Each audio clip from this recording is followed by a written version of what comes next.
एवं मूर्तियों का जहाँ पर चंड का अधिकार नहीं है, जो मनुष्य भक्तिपूर्वक स्नान कराकर उस जल का 3 बार आचमन करता है, उसके सभी कायिक, वाचिक और मानसिक पाप नष्ट हो जाते हैं। जो वस्तु भगवान शिव को अर्पित की जाती है वह अत्यंत पवित्र मानी जाती है। हे ऋषियों, बिल्व अर्थात बेल का वृक्ष महादेव का रूप है। देवताओं द्वारा इसकी स्तुति की गई है। तीनों लोकों में स्थित सभी तीर्थ बिल्व में ही निवास करते हैं, क्योंकि इसकी जड़ में लिंग रूपी महादेव जी का वास होता है।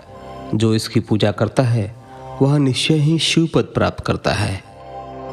जो मनुष्य बिल्व की जड़ के पास अपने मस्तक को जल से सींचता है, उसे संपूर्ण तीर्थ स्थलों पर स्नान का फल प्राप्त होता है। बिल्व की जड़ों को पूरा पानी से भरा देखकर भगवान शिव संतुष्ट एवं प्रसन्न होते हैं। जो मनुष्य बिल्व की जड़ों अर्थात मूल भाग का गंध, पुष्प इत्यादि से पूजन करता है, वह सीधा शिवलोक जाता है। उसे संतान और सुख की प्राप्ति होती है।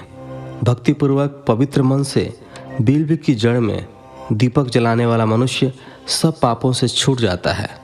इस वृक्ष के नीचे जो मनुष्य एक शिवभक्त ब्राह्मण को भोजन कराता है, उसे 1 करोड़ ब्राह्मणों को भोजन कराने का फल मिलता है। इस वृक्ष के नीचे दूध, घी में पके अन्न का दान देने से दरिद्रता दूर हो जाती है। हे ऋषियों, प्रवृत्ति और निवृत्ति के 2 मार्ग हैं। प्रवृत्ति के मार्ग में पूजा पाठ करने से मनोरथ पूर्ण हो जाते हैं। यह संपूर्ण अभिष्ट फल प्रदान करता है। किसी सुपात्र गुरु द्वारा विधि विधान से पूजन कराएं। अभिषेक के बाद अगहनी चावल से बना नैवेद्य अर्पण करें। पूजा के अंत में शिवलिंग को संपुट में विराजमान कर घर में शुद्ध स्थान पर रख दें।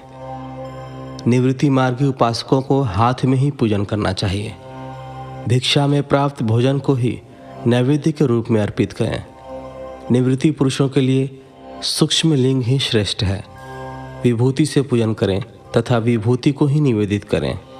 पूजा करने के उपरांत लिंग को मस्तक पर धारण करें। 23वां अध्याय, शिव नाम की महिमा। ऋषि बोले, हे व्यास शिष्य सूत जी, आपको नमस्कार है। हम पर कृपा कर हमें परम उत्तम रुद्राक्ष तथा शिव नाम की महिमा का महात्म्य सुनाइए। सूत जी बोले, हे ऋषियों, आपने बहुत ही उत्तम तथा समस्त लोकों के हित की बात पूछी है। भगवान शिव की उपासना करने वाले मनुष्य धन्य हैं। उनका मनुष्य होना सफल हो गया।